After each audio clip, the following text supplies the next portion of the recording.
بسم الله الرحمن الرحيم أم لهم آلهة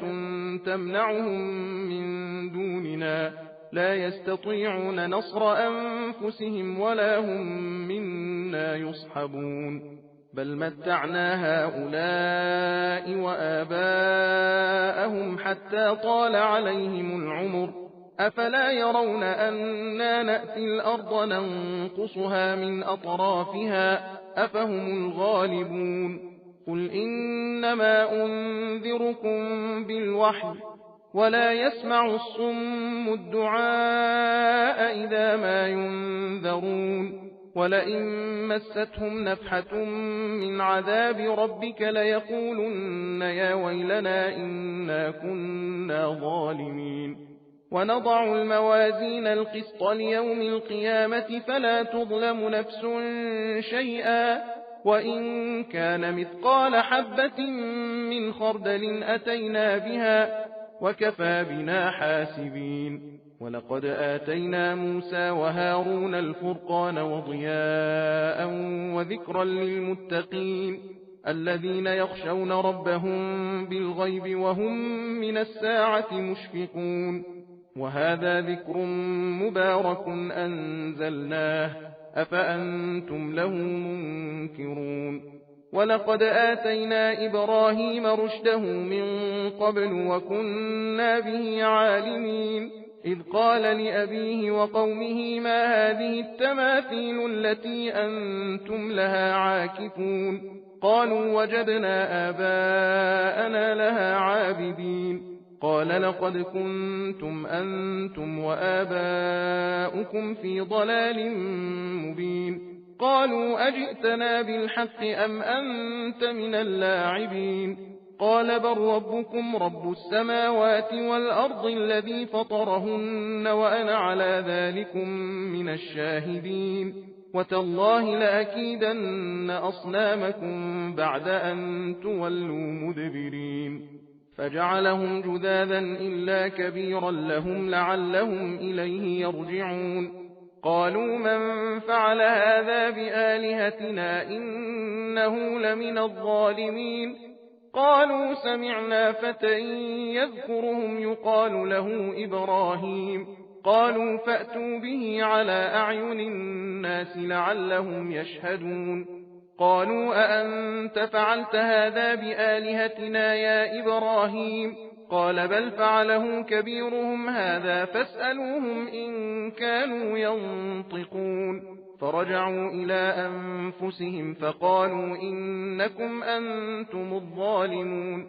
ثم نكسوا على رؤوسهم لقد علمت ما هؤلاء ينطقون